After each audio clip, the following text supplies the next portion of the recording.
Okay guys, so like I was saying earlier, if you are hard on your equipment, take it to Borman. I just came back from there about 15 minutes ago and pleasantly surprised. I got offered new tips. I got some new arrows, wax for my bow, and some nocks. These are the ones with the LEDs on the end. But anyways, yeah, I got, she readjusted my string and one of my bow lines, and we are good to go. Couldn't have come at a better time, and I've got a really cool story to tell you. It's not cool, but it's one of those things that you learn from. Hopefully you'll learn not to do what I just did. I wasn't sure if I was going to share this one with anyone, but I've told a few people now and I kind of got a kick out of it. As you know, I'm a bow hunter, and I picked this up from Borman Archery. It's a pretty sweet little bow. It's a Hoyt RX3. This came in real nice. Anyways, if you notice, I don't know if I can get this in here, but this thing here has a single pin sight right there. See how the way it goes up and down? So on this scale here, if I turn this and loosen it off, I can move this to 20 yards, 30 yards, 40, 50, 60. So it drops, right? Further the distance, the lower it gets. So anyways, I was out hunting last week, do a couple practice shots from my blind. And when I was in the blind, I had my girl, she was moving the block out further and further and further. And I think I was around 55 yards when I was okay with the shot. It was actually hitting bullseye, pretty close to bullseye every shot. So we decided to let the tree stand cool off for a while. So I went and spot and stock. She had to go somewhere else, so she took the car and took off, left me in the bush, which was fine. And so I'm doing this spot and stock, and it's getting later on in the afternoon, and I'm just sort of crouching behind trees. I'm just walking really slowly, really slow. Get behind a tree and just wait and listen. Right? That's all I was doing.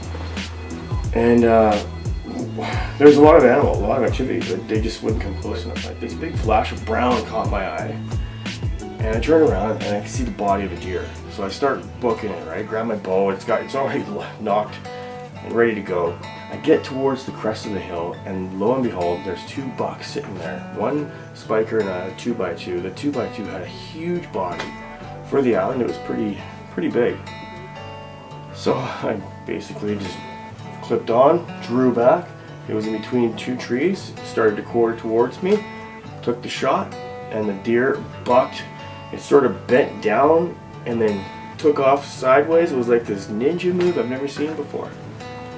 Anyways, I get home, a little discouraged. I was like, how did that deer dodge a bullet or dodge an arrow going at 257 feet per second? I couldn't figure it out because I'm a pretty good shot. It was this. I failed to drop it to my comfortable zone, my comfort zone for spot and stock, which is usually around 20 to 30 yards. That way I know exactly, pretty good guess where 40 and 50 is going to be if it's sitting at 20. But it was actually sitting at 50, which was right here. There's a difference. 50, 20. So now I'm shooting the deer at, let's say, 25 yards, to be fair.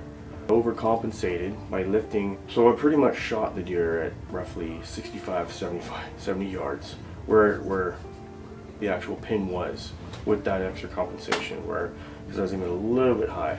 Oh my god, I forgot to drop the pin.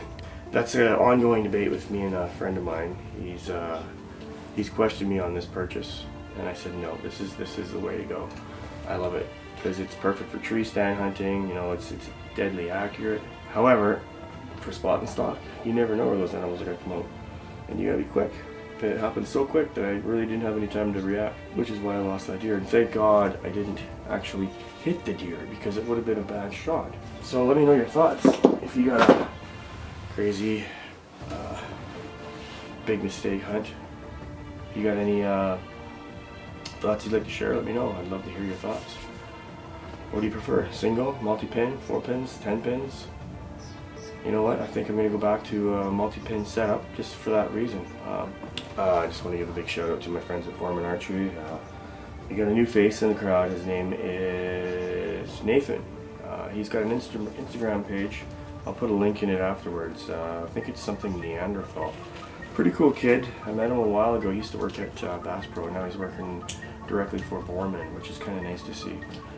He deserves to be in a pro shop. This kid's phenomenal. He's got a few kills under his belt already. A wolf, a couple bears, a few deer. So he's on his way to becoming something pretty formidable out there. Oh, and he looks like Grizzly Adams too, which is kind of funny. I think it's time for a little meat eater. Oh yeah. Oh, this is the new season. I haven't seen it yet. Woo!